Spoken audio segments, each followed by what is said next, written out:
कल रात एक ऐसा वाकया हुआ जिसने जिंदगी के कई पहलुओं को छू लिया। करीब शाम के 7 बजे होंगे। मोबाइल की घंटी बजी।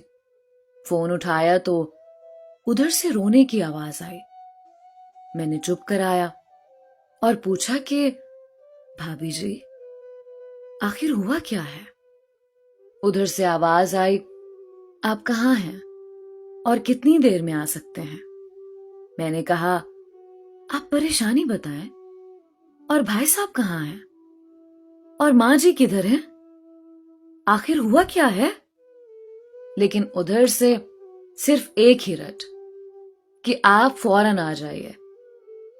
मैंने उसे मुतमईन करते हुए कहा कि 1 घंटा लगेगा पहुंचने में।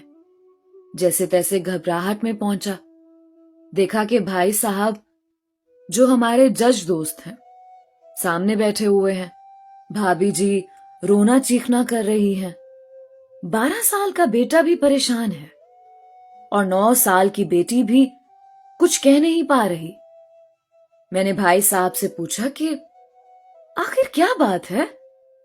भाई साहब कुछ जवाब नहीं दे रहे थे। फिर भाभी जी ने कहा, ये देखिए, तलाक के कागजात कोर्ट से तैयार करा कर लाए हैं। मुझे तलाक देना चाहते हैं। मैंने पूछा, ये कैसे हो सकता है? इतनी अच्छी फैमिली है, 2 बच्चे हैं, सब कुछ सेटल्ड है। पहली नजर में मुझे लगा कि ये मजाक है। लेकिन मैंने बच्चों से पूछा, दादी किधर हैं?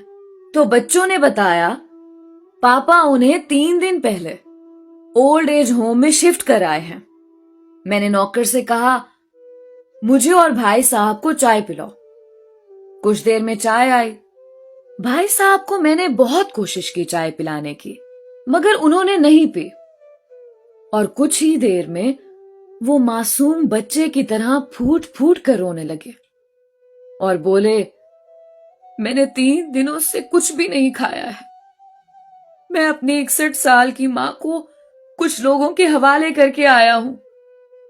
पिछले साल से मेरे घर में मां के लिए इतनी मुसीबतें हो गईं कि बीवी ने कसम खा ली कि मैं मां जी का ध्यान नहीं रख सकती। ना तो ये उनसे बात करती थी और ना मेरे बच्चे उनसे बात करते थे। रोज मेरे कोर्ट से आने के बाद मां बहुत रोती थी। नौकर तक भी उनसे खराब तरह से पेश आते थे।